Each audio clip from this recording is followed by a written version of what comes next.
Hello, I'm Dr. George Best of Best Health and Wellness in San Antonio, Texas. And this is part 4 of my video series on why can't I lose weight? And in today's video, I'm going to be starting my discussion of the various interfering factors that can prevent you from losing weight, and dealing with the individual organs and glands that are involved in weight loss, and why when there are problems with those organs and glands, you may have problems losing weight. The first one I'm going to discuss, even though it is not the most important one in terms of most people's weight gain problems, it is involved in most people's weight gain problems, and that is the liver. And the reason why the liver is involved in so many problems with weight is because it is involved in either the production or the activation of all of the fat-burning hormones in the body. And I'm not going to go into detail on that right now.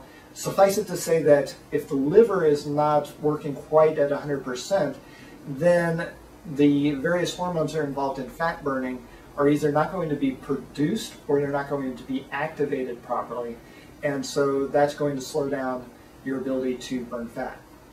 So what causes issues with the liver?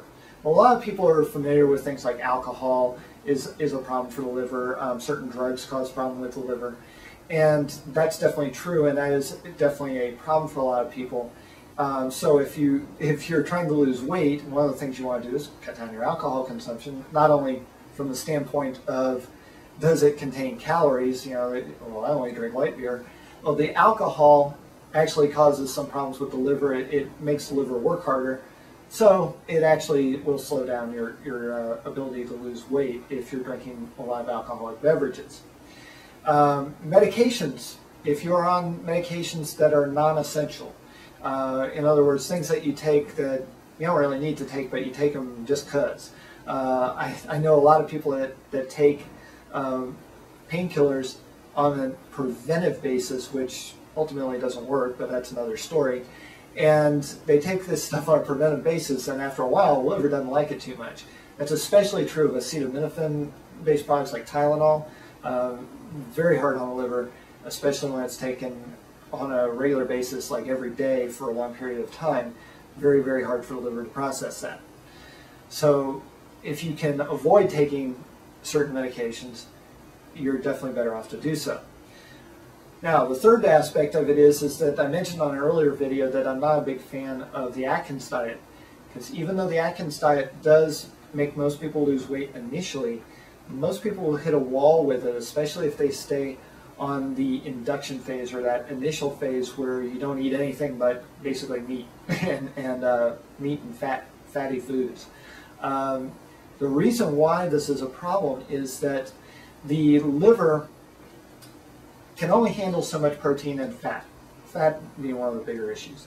And because the liver can only handle so much protein and fat, something like the Atkins diet, or anybody who's just eating mostly meat, doesn't ever get any vegetables in, eats a lot of fatty foods, a lot of fried food, that kind of thing, after a while it starts to really slow down the liver. The liver has a hard time processing all of that, and especially if you get somebody who's just eating it every single meal, after a while the liver just can't keep up, and it's going to slow down all of its processes, including its processing of the fat-burning hormones, which then in turn slows down your ability to lose weight.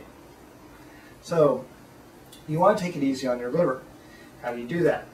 As we talked about, cutting back on the alcohol and the drugs, but you also want to keep your consumption of high protein and particularly high fat foods to a minimum. And the main thing here is really your fatty, greasy type stuff. High quality protein is okay as long as you're not going overboard with it.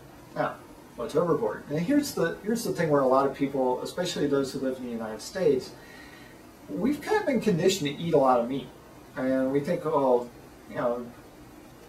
half a pound of meat, that's about right for one meal, right? Really, in terms of how much protein your body is designed to handle, it's really about half that amount, and maybe about a quarter pound at any given time, if you're eating meat. You can eat a few eggs at a time, protein there. there are various other protein sources, dairy and those types of things. Usually we're eating a lot more than we really need to, and particularly for those people who are trying to lose weight, they're eating way more than they really need. So what I recommend as far as protein intake is, if you're eating meat, fish, beef, chicken, anything like that, what you want to do is keep the portion size down to about 1/4 pound, about 4 ounces.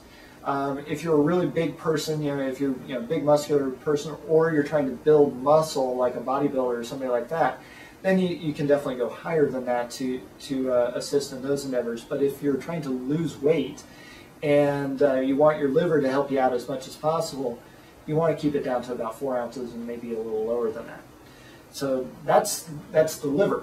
Again, fatty foods are a big problem, and the other thing I recommend is, if you're trying to lose weight, cut out fried foods altogether. That is a big problem for the liver to process. And also, it's probably better to stay away from things like bacon, anything that's got a lot of grease in it. Those types of things you want to stay away from too.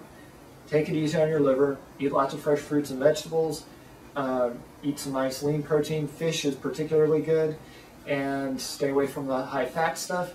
Keep your alcohol intake to a minimum, and keep away from any medications that you don't absolutely need to take. And basically the liver will start to recover. When that happens, most people will have a quick weight loss as the liver starts to recover. The reason why is, when the liver is unhappy, it tends to hold a lot of water in the abdominal area. And so what happens is that you'll start to lose a lot of water weight. And people get really excited by this. They'll lose 8, 10, 12 pounds, sometimes in a day or two. And they're going, wow, I'm really losing weight. And then they get really disappointed when all of a sudden that stops. When you run out of that excess water, then your weight loss is going to slow down to where you're just burning fat. And fat burning goes at a much slower rate, typically about 1 to 2 pounds every week or so. If you're losing 2 pounds a week, you're really doing pretty good. That's a lot slower, I know, than losing 8 or 10 pounds in a couple of days, but that was water weight. And any program out there that says that you're going to lose 8 to 10 pounds a week, what you're losing is water. And yeah, you'll lose 8 to 10 pounds a week, and that may take place for 2, 3, 4, sometimes maybe 6 or 8 weeks, just depending on how bad the liver is for that given individual. But ultimately, all you're losing is water, and you will hit that point where you run out of water to lose, and then you're burning fat if things are going well, if things are going at a desirable level. Then you're going to slow way down on your weight loss. As long as you're losing 1 pound or 2 a week, that's what you want. Things are going the way they should be. So realize that when you are burning fat and you're only losing 1 to 2 pounds a week, that's exactly what you want to happen. And we'll be discussing that a little bit more on some of the future videos in this series. But that covers the liver part of weight loss for now, and I will be speaking to you soon on the next part of this series. Thank you for watching.